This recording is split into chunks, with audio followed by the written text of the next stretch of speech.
Have a seat. Well, hi, everybody. Is That was a working? nice little Hello? Yeah. opening. Is this thing on? Yeah. Well, I first met Eddie in 2009, and it was when I interviewed him for CNN. It was at his 5150 studio, and he was rolling out a new guitar for his EVH line with Fender. And I have to say that you guys are really in for a treat tonight. You're going to get a chance to hear his story and also find out a little bit of what makes him tick. And at the end of the night, I'm sure you're going to want him to be your best friend. Maybe not. Well, this is a nice, intimate crowd. You're usually used to arenas. It's about as far as you can see in an arena. Well, let's head into the program. The theme of tonight is rock and roll and reinvention, coupled with what it's like to be an American. And this is kind of your story, truly. Yeah, I'd have to say so. Let me start off by saying that my father was a professional musician, classically trained on clarinet and saxophone, and he traveled the world making music, and he met my mother in Indonesia. And after the war, Indonesia used to be a Dutch province, and after the war, they had a choice to either remain under their rule or move back to Holland. And they opted to move back to Holland, where life became a little rough because my mom became a second-class citizen because she was Indonesian. So here she is stuck at home with two rugrats, Alex and I, and my father's out trying to get gigs, which kept him from home for weeks at a time. Eventually, with the big band era and everything coming kind of to a close, in order to make money to have any kind of gig at all, he joined the Air Force in Holland to pay the rent. And somewhere along the line, when he turned 42, he said to my mom, "Let's pack up the kids and the piano and move to Beverly." Except it wasn't Beverly Hills, that is. We came to America on a boat, 9 days on the boat, and he performed on the boat with the band, and that was our ticket over here. And one day he comes up to Alex and I, and he goes, "Why don't you guys play piano during the intermission?" So we ended up performing also on the boat, which showed us the quirks of being a performer, or the pluses of it, because the next night we're at the captain's table eating dinner. So we found out at an early age, what being on stage meant, to a certain extent. But anyway, so when we finally arrived in Pasadena, California,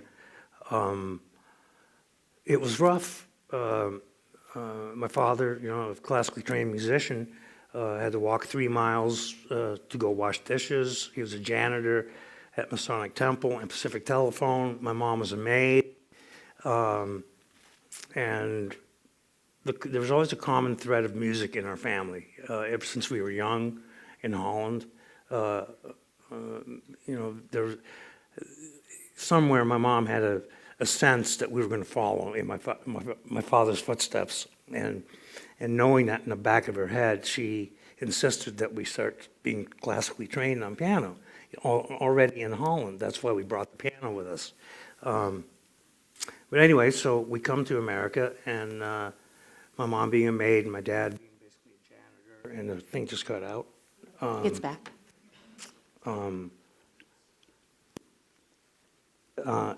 And he didn't know any other musicians really, and musicians union was there, but they weren't of much help at the time.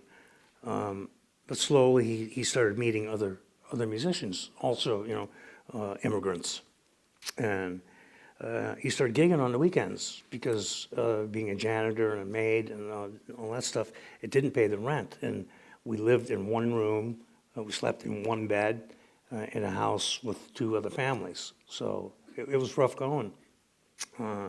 So the only thing, again, what saved us was my dad gigging on the weekends and making music. as we grew a little bit older, Alex started playing drums with my dad. And I'll never forget, he used to have to, because he had long hair, he had to take a whole jar of Vaseline and what was that stuff called? Vitalis? And to slick his hair back, you know, and it took him days to get it out. But, and then eventually I ended up playing bass with them. And I didn't know my A from Hole in the Ground.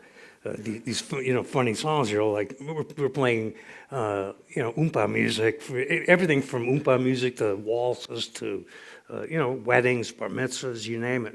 And Al would yell to me which chord to play. He's going 1, 4, 5. No, you fucked it up. But Does he still do that? bleep that out. I don't listen anymore. No.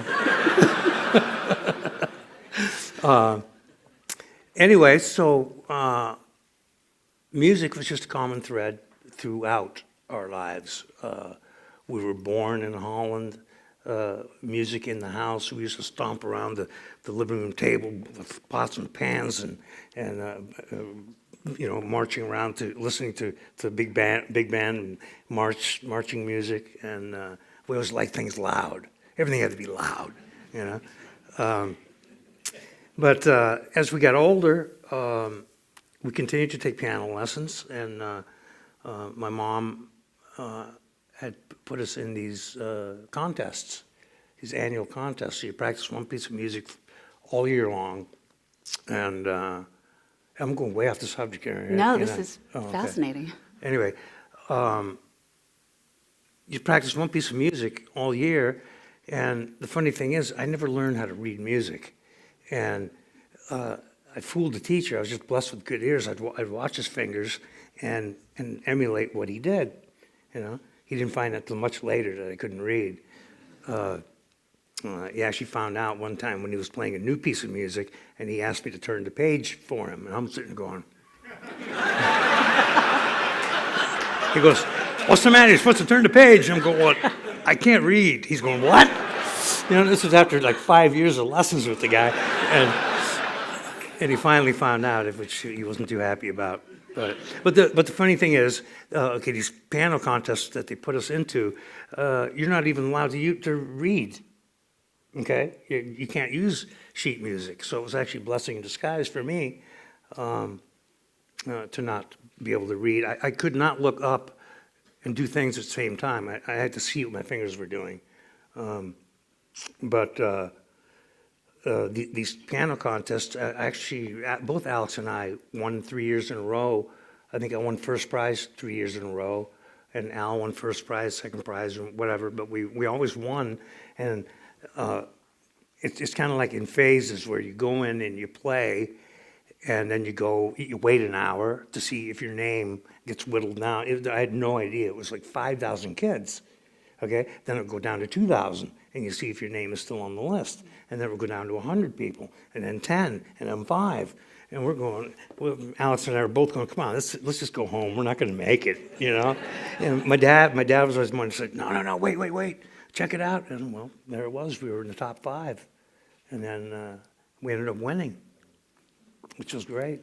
But that was the piano phase. So that was 9, 10, 11 years old.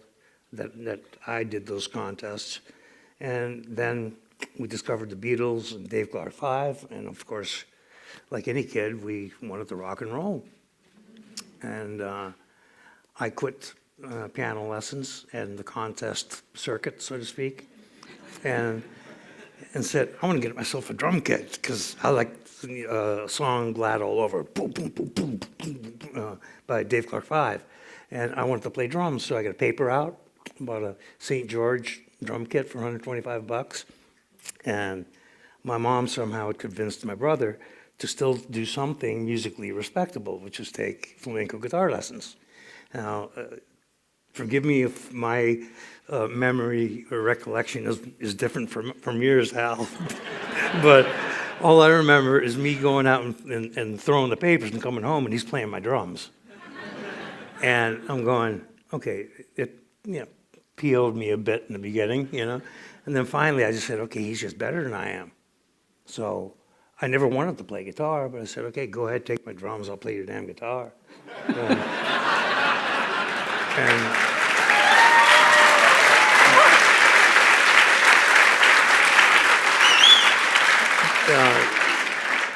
the funny thing is, when I watched Alex play, he'll probably say the exact opposite, or the same thing, except to me, and that is that to watch Al play drums was like, he wasn't just keeping time, he was making music on the drums. It just came so natural to him, whereas he'll probably say the guitar was just so easy for me. And we're both right. You know, we ended up on the, it was destiny. It does seem like that the sound? universe has a way of shaking out the way it's supposed to, doesn't it? Now, you didn't take formal guitar lessons in the same way No. that you took piano lessons. No. I just, instead of reading a book, I wrote my own, so to speak. I'd say that 90% of the things that I do on guitar, if I had taken lessons and learned by the book, I would not play it all the way I do. As a matter of fact, because of the things that I created technique-wise and whatever the way I play, they had to reinvent a whole new way to write music. Because they could not explain with regular notes what I was doing with this hand. So they had to create a whole new thing called tablature. With symbols and things? Yeah, with symbols and numbers and what fingers where and blah, blah, blah. And the funny thing is, okay, I can't read music. Now they come up with a new way to write it. And I can't make sense out of that at all. So I don't have a clue if it's right or wrong. Well, can we flash back all the way to 1978? That's when Van Halen's self-titled debut album hit the stores. And it really kind of turned the music industry on its head. Do you guys agree?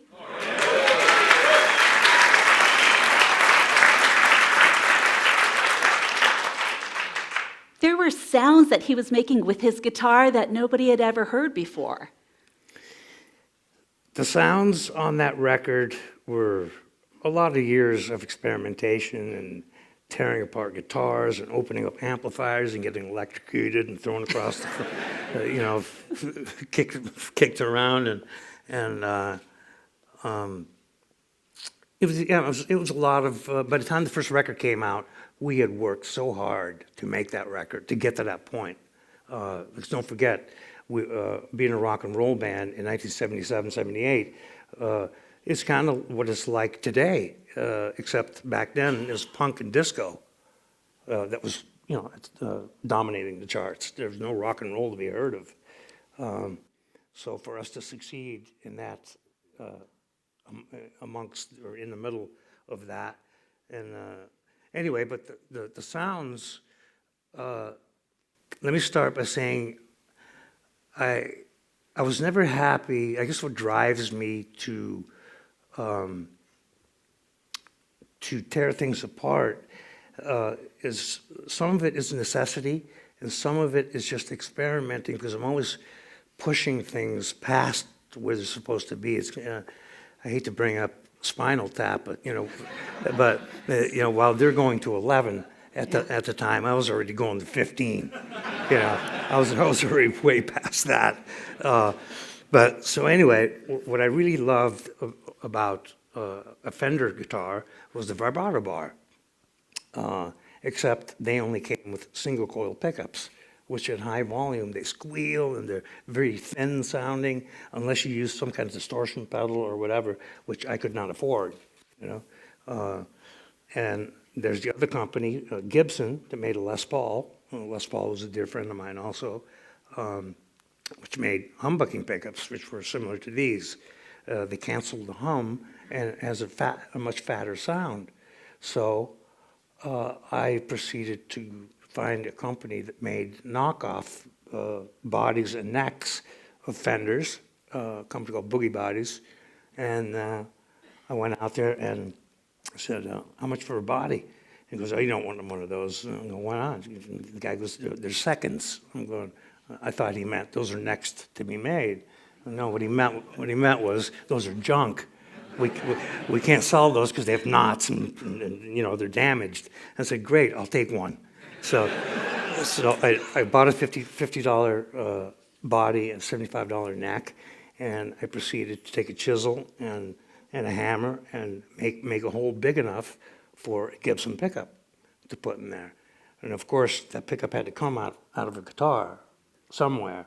So I ruined that guitar by ripping the pickup out, but I knew I was on to something.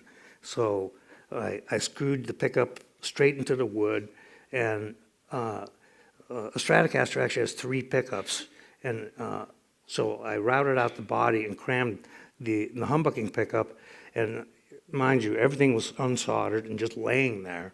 It had 3 knobs and 2 pickups over here, and I had 1 pickup that I wanted in there, and I go, okay, now how am I going to hook this back up? I had no clue how to hook it back up, so I wondered if it would work if I just hooked the humbucking pickup straight up to 1 knob, and it worked. So I just ripped everything out, threw it away, and made my own pick guard to cover the holes, and that's what ended up being that guitar. With all your experimentation, was there ever anything that didn't work? Like, do you have a whole graveyard full of instruments that... Yes. Yeah. Yes, I've destroyed many actual vintage guitars, taking just choice pieces out that I wanted for this and that. But so then finally, okay, then I had the guitar built, and I guess one of the most often asked questions is what prompted the paint job. That I have no answer for, except that I'm sitting there with a blank piece of wood with a guitar that sounded great and did everything I wanted, and I painted it black, and I'm going, this looks kind of boring, and there's some tape laying there, and I just started taping it up, take a razor blade and just cut pieces out and spray painted it white, and then took it all off, and I'm going, hey, this is kind of cool. You know?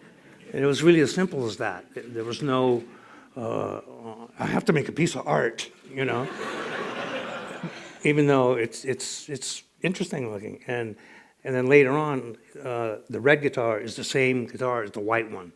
I taped over it again and spray painted it red. But And that led to a lot of people kind of copying, you know, the well, graphic design. It became standard in the industry. All of a sudden, everybody was making a humbucking in a Strat style body. But there are so many other things that I did, like potting the pickup, which, okay, if you get unwanted high squeal feedback, you know, like if you ever watch a public speaker and you hear this real annoying, you know, I'm not talking about the good kind of feedback when you're playing. I'm talking about annoying high squeal. Now, I have no idea what prompted me to think this, but I was thinking, okay, coil windings, very thin copper wire around these plastic things with a magnet. And I'm going, maybe it's the little coil things vibrating. So I proceeded to empty one of my mom's U-Band coffee cans and went to the store and bought some paraffin wax and got a hot plate, and again proceeded to ruin many pickups because I forgot that the pickup bobbins, you know, the black and white part that you see there, that they're plastic. So, and I didn't know what temperature to dip them at, so I melted a lot of pickups, and then I figured, okay, I'll just hold on to it, and as soon as I see an inkling of shrivel, I'm going to yank it out, and it worked. And people still use that technique. That became a standard in the business now too. Every company does that. It's like all this stuff that comes out of your mad scientist brain. Or is given to me from somewhere, I don't know. You know, say the crossing a Gibson with a Fender was a conscious, you know, out of necessity, because there was no guitar on the market that did what I wanted. So that was a necessity. The paint job was not a necessity. Potting the pickup, I have no idea what made me think that. So then I had a guitar, and I used to work at a music store delivering pianos and organs, and one day a Marshall amp comes in. And I've only seen pictures of these things, you know. Only Eric Clapton, gods play these, you know, not kids on the street. And I said, I gotta have that amp. So I worked all summer to buy that amp, and we were already too loud, as it were. Okay? I'm sure your neighbors loved you. Now I have a 100-watt Marshall that was so damn loud that I did everything from face it backwards to leave it face down, you name it. And then we'd be auditioning in clubs, and your guitarist is too psychedelic, too loud, and too much uncontrolled energy, and blah, blah, blah, blah, blah, all this stuff because I was just too damn loud. Okay? I saw an ad in the paper for another Marshall head, and I'm going, well, maybe this one will be different. And well, it certainly was, because when it showed up and I plugged it in, it didn't work. But I left it on, okay? What I didn't realize was that this thing was from England, and it was 220 volts. So I plugged it into the wall, and it was set. I didn't bother to look in the back until later, but it was set on 220. So it took a long time for it to warm up at half voltage. And when I picked up my guitar, I'm going, it sounds incredible, but incredibly quiet. It was so quiet, only my dog and I could hear it. And then it dawned on me. I'm going, wait a minute, the voltage. Okay, I can control the level of the amp output by voltage. So I proceeded to try to hook it onto the light dimmer at the house and blew the power out and so on and so on. So finally I went to this place called Dow Radio in Pasadena on Colorado Boulevard and asked, do you guys make any kind of industrial variable transformer, like a huge light dimmer, And they said, yeah, we got this thing called a Variac. And I said, okay, cool. So I take it home and I plug the amp head into it. So, and I would lower the voltage from 110 slowly down to 100, and the lowest I ever really went was like 60. Depending on the size room you're playing, I'd set it anywhere between 60 and 100. And that became, because the only way the amp sounded good was with everything all the way up. And if it was running at 110 volts, it was just so damn loud, So that became my volume knob. Like when we used to play guitars, I'd have down to 60 volts. If we played somewhere a little bit bigger, I'd crank it to 80. And for recording, the sweet spot seemed to be 89 volts. There seems to be, though, a recurring theme in that you're always pushing. You always want to see what is beyond what everybody else is doing. More power, more volume. Yes. More is always better, right? It's like what's the old saying Alex and I always had: if it's all you can eat for $1, give me $3 worth. But to me, it's just a natural evolution. I'm always tinkering with things.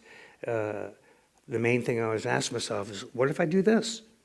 I wonder what will happen if I do this.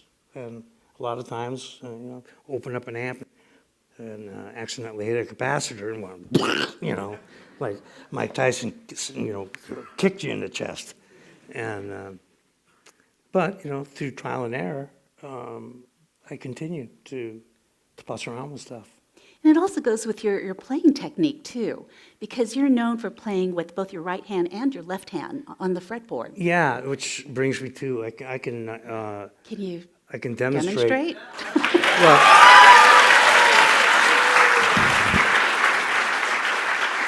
Whoops. There goes the earpiece. But it's worth it if we get the guitar in his lap. there it is. Got it. Maybe, yeah. Is it working? Yeah, good. Okay, let's see if I can do that again. I didn't know this was going to be a Oh, is it? striptease Is in it hooked onto addition. my jacket? Got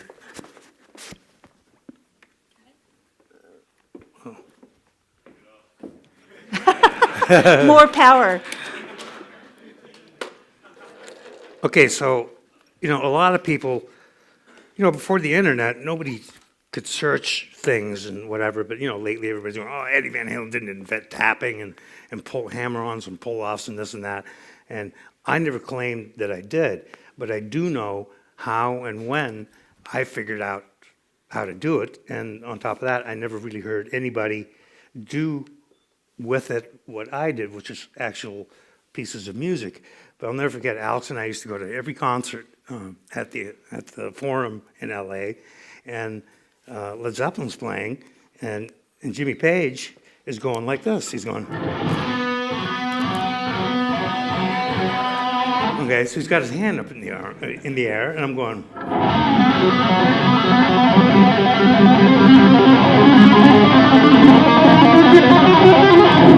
So basically, I just moved the nut. Okay, this part right here is the nut. But then, I instead of using this hand, I use this hand. So like right now, if I go like this, you can't tell which finger I'm using. This hand or that hand. You tell me, right hand or left hand?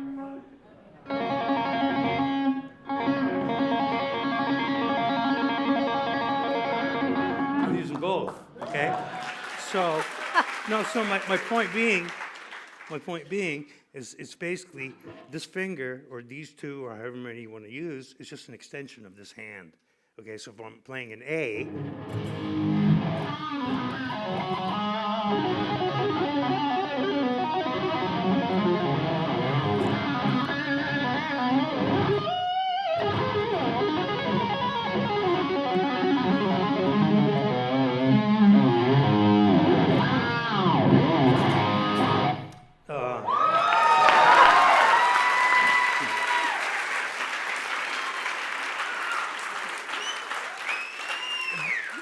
then, figuring that out, then I started actually making little pieces, like Eruption.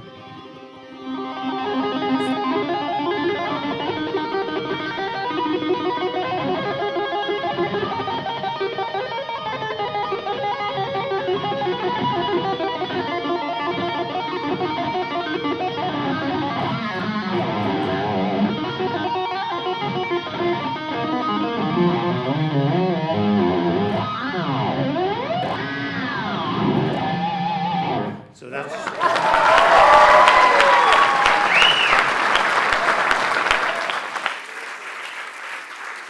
so that's the tapping or I don't even know what they call the stuff. I didn't call it anything. It was just part of my playing. But then came stuff like the intro to a song called Mean Streets, where I'm going like this.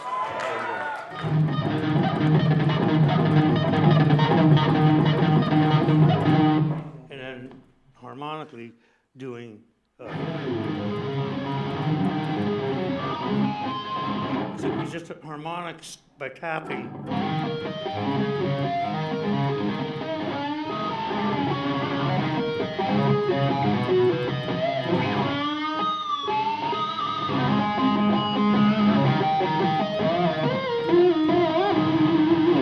Just stuff like that.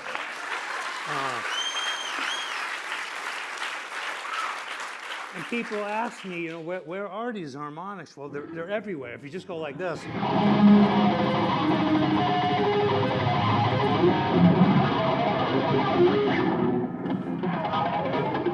can kind of hear them pinging out. They're like. And if you know where they are after a while, you can do this stuff. Or,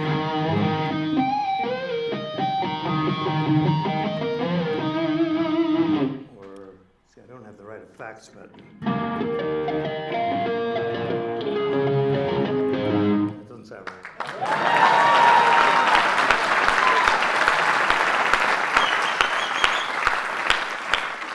And, being the only melodic instrument in a three-piece band, actually before that, it was just basically Alex and I. So we both just filled every hole possible. If there was a hole, we filled it, and it's. But the main reason why I squeezed so many, you call them tricks, call them whatever, techniques out of a guitar, was out of necessity because I couldn't afford the pedals. You know, I couldn't afford a wah-wah pedal, couldn't afford a fuzz box and all the toys that everybody else had. So I did everything I could to get sounds out of the guitar with my fingers. Kind of necessity leads to innovation Yeah. in a lot of ways. Yeah. Who were some of your musical heroes? Well, my father, to begin with. You know, we were surrounded by music from day one. And he lived long enough to see our success. As a guitarist, Eric Clapton was my hero because he was a straight ahead guy, just plugged his guitar straight into an amp, and you know, it was very organic, so to speak. There wasn't a lot of BS in between. So yeah, I liked him during Cream. After Cream, I kind of lost interest in him, and basically stopped listening to music altogether. I didn't listen to much of any after that. Why is that? I was so busy and wrapped up in my own little world that I just didn't. You can ask Alex, you know, or my son. You know, what's the last record I bought? Peter Gabriel's So. And the record before that, I don't have a clue. You know, I'm just not one. I don't It was listen to probably the an radio. 8-track. Huh? It was probably an 8-track. A cassette. But yeah, I never listened to the radio in my car, so I like to hear the engine of the car. This is a man who, you know, enjoys sounds, right? Yeah. And that's probably what Actually, kind of... one of my cars is on the recording too. The breakdown in Panama, where it goes, "Oh, I'm real little hot tonight." It's one of my cars. Did you all know that? Or is that a new one? A 1972 Miura S Lamborghini, which I still have today. Now, you talk about Clapton being an early influence of yours, but I think you also were listening to Jimi Hendrix. Not so much, actually. No? No. Jimmy Page? You Any know, of those guys? it's like unless no, not really. Unless there were songs that Alex or bass player at the time, Mark Stone, would come in with an album and say, "Hey, you want to learn this song by this band?" I wouldn't. I usually wasn't the one to pick the songs we played.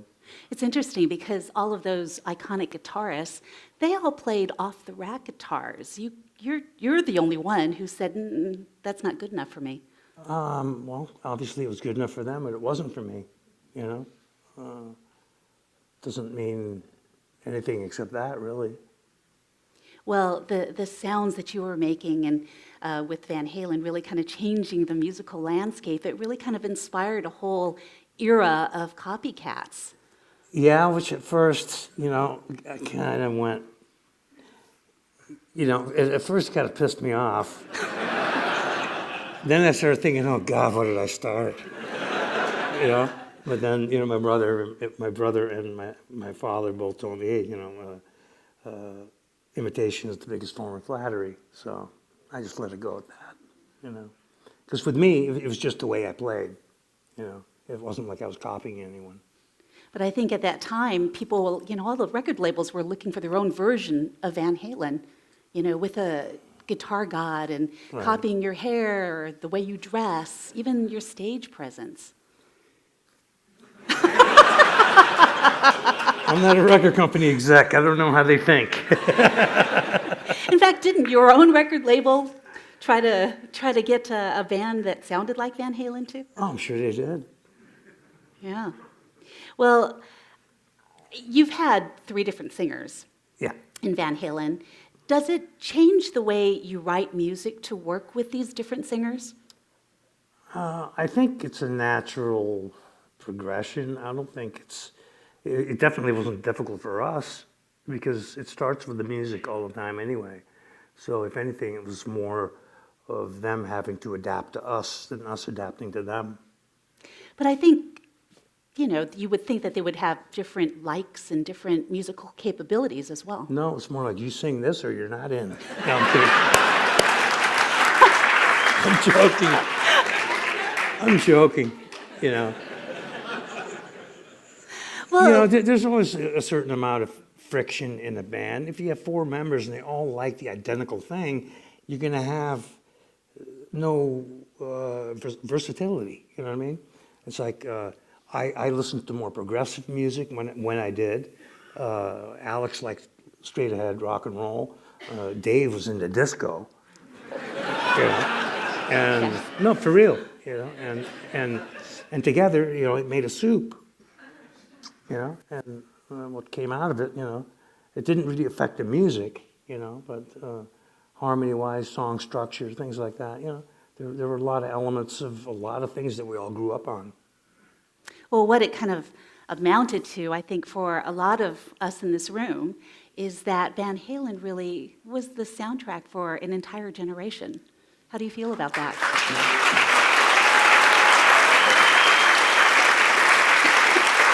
Two thumbs up. Well, I mean, it's an honor, I mean, very few bands are as lucky as we have to still have an audience, after pushing 40 years. Rock and roll in recent years has kind of taken a backseat to pop, to hip hop. Do you think it can make a comeback? I think it has gone away, come back so many times. I would bet anything that it's coming back. Do you think I mean, it don't needs... forget, we got signed in the middle of punk and disco. They laughed at us. What are these guys doing, playing rock and roll? It's Get Down Tonight, man. KC and the Sunshine Band, Which you used to play, right, when you were doing covers? It sounded like Black Sabbath when we did it. That's another thing, in the club days, we had to play top 40 to get to gigs, and it was impossible for me to emulate what these records. I could not make, for the life of me, I tried so hard to make the songs we had to play, to make them sound like the record. But it was also a blessing in disguise, because all I could do was me. No matter what I played, it sounded like me. And that's why whenever you hear Van Halen, it's Van Halen, because that's all we can do. You hear Alex's drums, it's his drums, It's just the nature of the beast, Otherwise, we probably would have become studio musicians. Well, you recently celebrated your 60th birthday. Happy birthday. Thank you.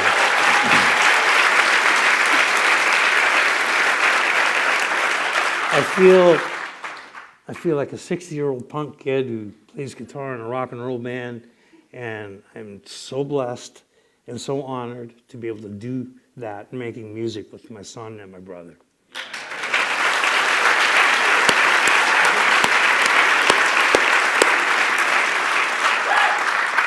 It's really kind of Van Halen legacy building. I mean, you're building a third generation of Van Halen musicians. Wolfie joined the band in 2006. Wait till you hear his record. When is that coming out? Pardon? When is that coming out? Oh, they just started it, probably end of the year. But this is not pop talking, this is real talk. It blew my mind. Looking forward to hearing that. Oh, yeah. Bringing the rock back, Wolfie? Well, you guys all met Alex and Wolfie here sitting in the audience.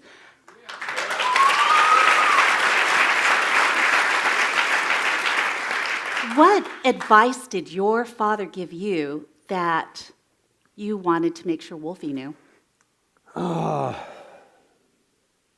Things he always used to say to us was you can learn from everybody what to do and what not to do. Mostly watch people for what not to do. And if you make a mistake, try to do it twice and smile. Because that way people will think you meant it. His Dutch terminology would be gewoon doorfietsen. Just means just keep pedaling, and smile.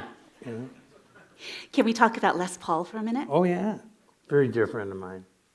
A lot of people are saying you're the heir to the torch he carried for half a century. I mean, you both write, play, you both innovate. A lot of kindred spiritness there. A lot of funny stories. I mean, I'd known him for years, and he lived in New York, so East Coast, and he'd call me up, and it's 3 o'clock in the morning, and I'm going, hello? He's going, Eddie, it's Les. I'm going, all right. I'm going, oh, hi, Les. That's right, it's 3 o'clock. No. But we'd pick each other's brain, about, so what are you tinkering around with now? And I remember one of our conversations, I said, well, I'm having such a problem finding the right pick. I can't hold on to the damn thing. So I took some crazy glue and cut out some sandpaper and crazy glued it to the pick so I could hold on to it. He's going, you got to be kidding. That's what I'm doing right now. And that's for real. That's for real. Yeah. It's like we were definitely connected in a strange way. And he would always end the conversation by, you know something, Eddie? You, me, Leo Fender, we're the only ones that know how to build a guitar.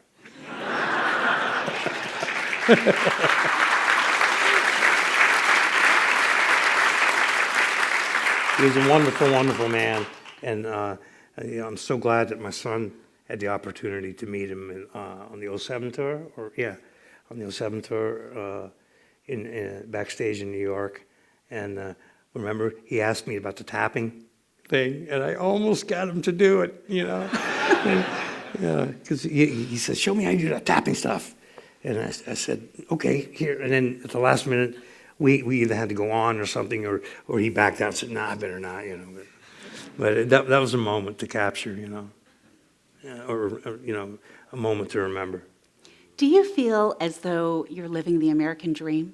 Oh, come on. Coming here with approximately $50 and a piano, not being able to speak the language, going through everything to get to where we are. If that's not an American dream, I don't know what is,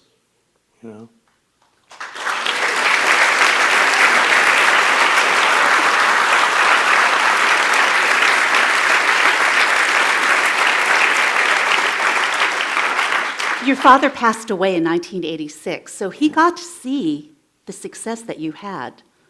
Yes, he did get to see it. He used to sit on my side of the stage next to the monitor guy, and you could just see him just boogieing and, smiling and teary-eyed smiling. He was just so happy he was crying. So yeah, he got to see the success that he didn't have. And Which indirectly he did get.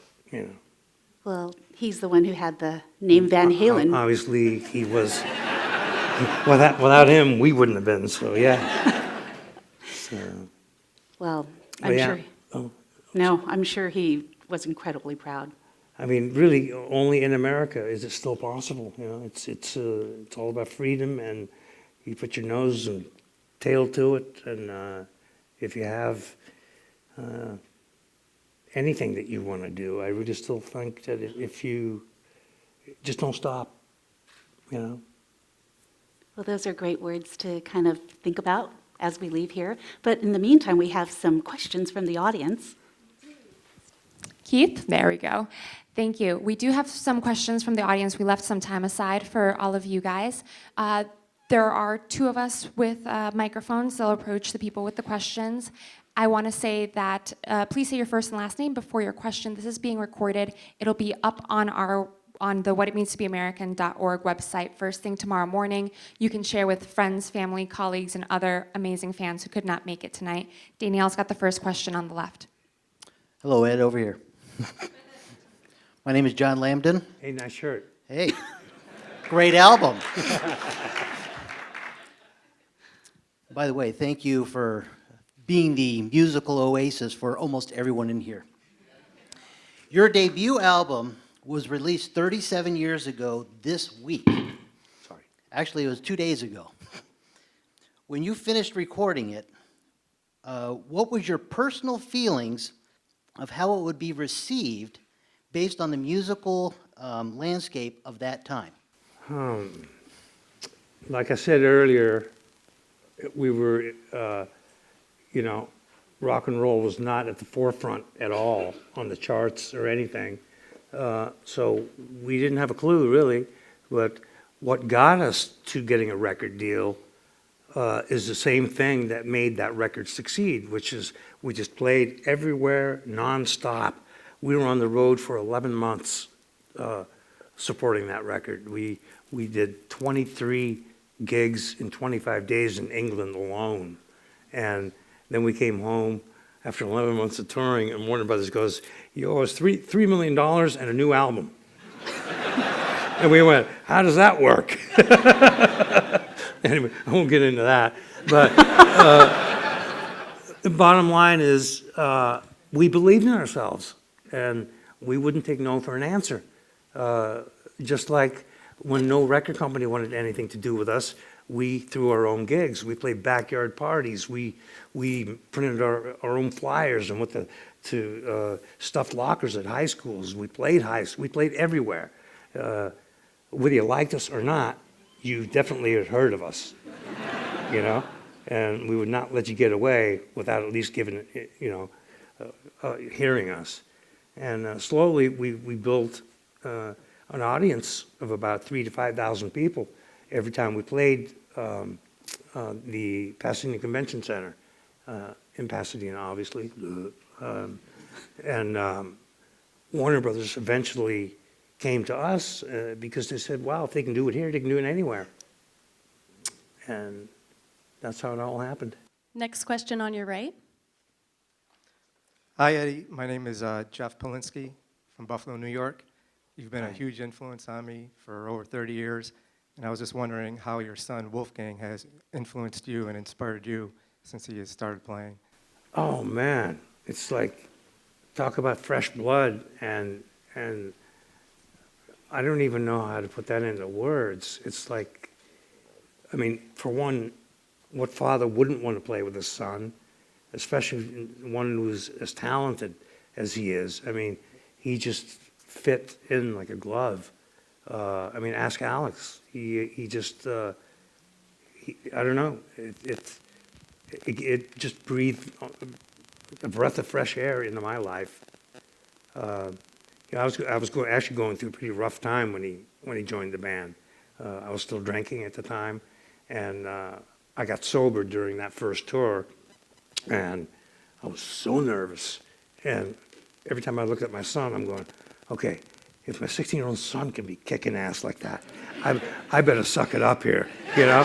So look, you know, he gave me the strength to be able to do that. And here we are, you know.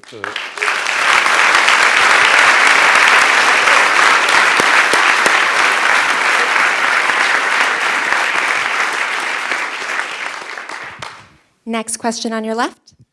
Edward Van Halen. I'm too from Buffalo, New York, Dave Dahm, and I don't know that guy. Funny enough, I swear to God. Anyways, so just want to say one thing before my question. I have to say this to you. I have scenarioed this in my mind for 35 years, what I would say to you, and I just want to say thank you, man, from the bottom of my heart. You're very welcome. All right. My question is, of all the deceased musicians out there that are no longer around, could you pick one to play with? Who would that be? Wow. I'd love to jam with my father again.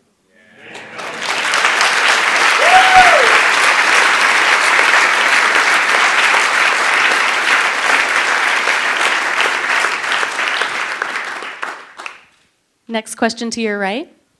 Hello, my name is Cole Ratliff, and my question for you was, when you first came to America, what was your first day of school like? When you first came to America, what was your first day of school like? Oh, it was absolutely frightening. Because, you know, we already went through that in Holland, first day, first grade. Now you're in a whole country where you can't speak the language, and you know absolutely nothing about anything. And yeah, it was beyond frightening. I don't even know how to explain. But, you know, I think it made us stronger because you had to. I mean, the school that we went to was still segregated at the time, believe it or not. And since we couldn't speak the language, we were considered a minority. And my first friends in America were black. Their names were Stephen and Russell. And we became fast friends because I could outrun them. But, you know, it was actually the white people that were the bullies. You know, they would tear up my homework papers, make me eat playground sand and all these things, and the black kids stuck up for me. So, yeah, it's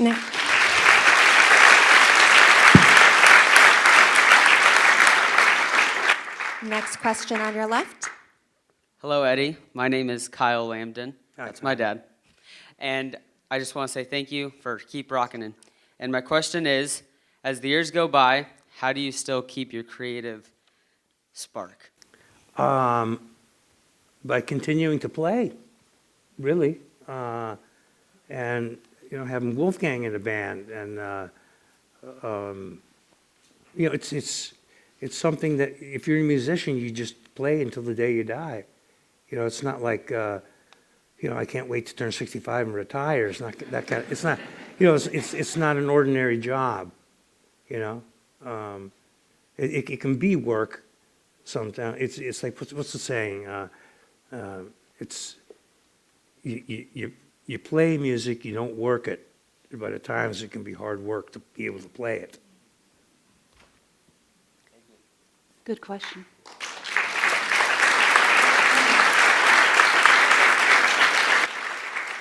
Question to your right.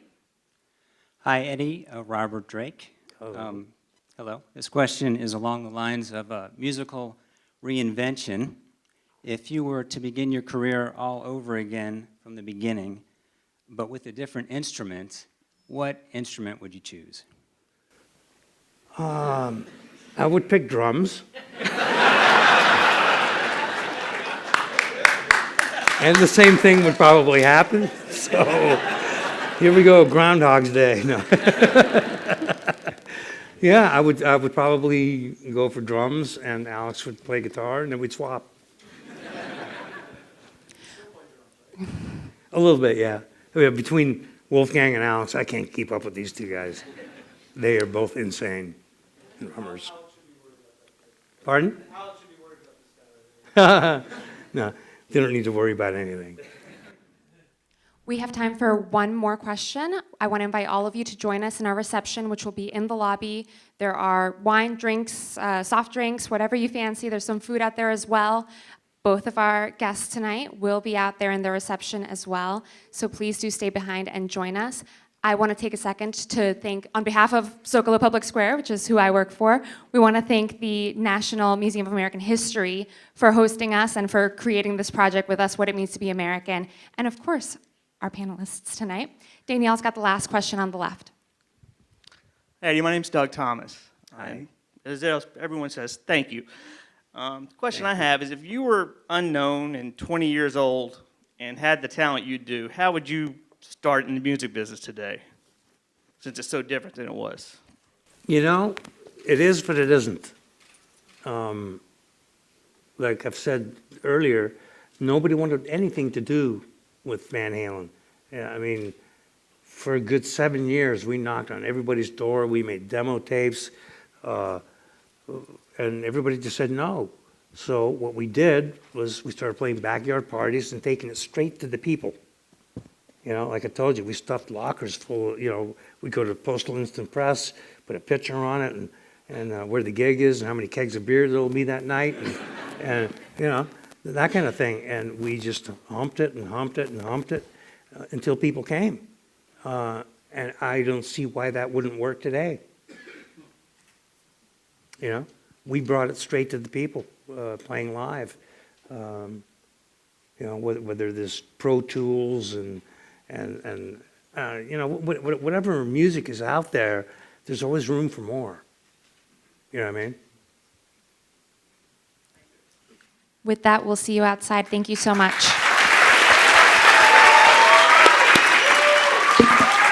Thank you very much.